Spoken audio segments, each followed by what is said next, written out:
High high, এবার কি হলো? অনেকেই বলতেছে চট্টগ্রাম তো সুন্নিয়তের ক্যান্টনমেন্ট। হ্যাঁ ভাই, 100% চট্টগ্রাম সুন্নিয়তের ক্যান্টনমেন্ট। তবে একটা কথা শুনে রাখো, তোমাদের মতো শত শত বাতিল ওয়াহাবি মার্কা গুপ্ত বাহিনী আসবে আর যাবে, কিন্তু সুন্নিয়ত কিয়ামত পর্যন্ত অটল থাকবে।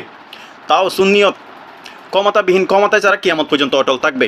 হ্যাঁ, হয়তোবা আমাদের আশা ছিল আমাদের সুন্নিয়তের কয়েকজন মানুষ হয়তোবা না হলে 2 জন অন্তপক্ষে সংসদে যাবে, এটা হয়তো আমাদের একটা আশা ছিল। এই আশাটা স্বাভাবিক, সব দলের মধ্যে আছে। তো আমাদের একটা আশা ছিল হয়তো আমাদের সুন্নিয়তের মধ্যে অন্তপক্ষে 2 জন হলেও যাবে। কিন্তু আমরা যে আল্লামা তাহিরের উপর এবং সৈয়দ হাসান আল আজহারি, এই 2 জনের উপর আমাদের খুব আশা ছিল, কিন্তু অবশ্যই তারা জয় হয়েছে। এটা সবাই জানে এবং সবাই দেখেছে। বা কেউ বিশ্বাস করবে না, চট্টগ্রাম হচ্ছে সুন্নিয়তের একটা এরিয়া কেন্দ্র, যে মুরাদপুর কেন্দ্রের মধ্যে এটা চট্টগ্রামের মধ্যে সৈয়দ হাসান আজহারি যে হয় না, এটা কেউ বিশ্বাস করবে না। এরপরে যাই হোক, যেটা হয়েছে আর কি, আল্লাহ যাহা করে। কিন্তু সুন্নিয়ত এটা না যে মারামারি কাটাকাটি করে ক্ষমতা হাতে নেবে।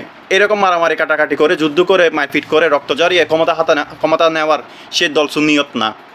আরেকটা কথা হচ্ছে তাহিরির ব্যাপারে, আপনারা অবশ্যই ভিডিওর মধ্যে দেখেছেন, তাহিরি কিন্তু জয় হয়েছে, এটা সকলে দেখেছে।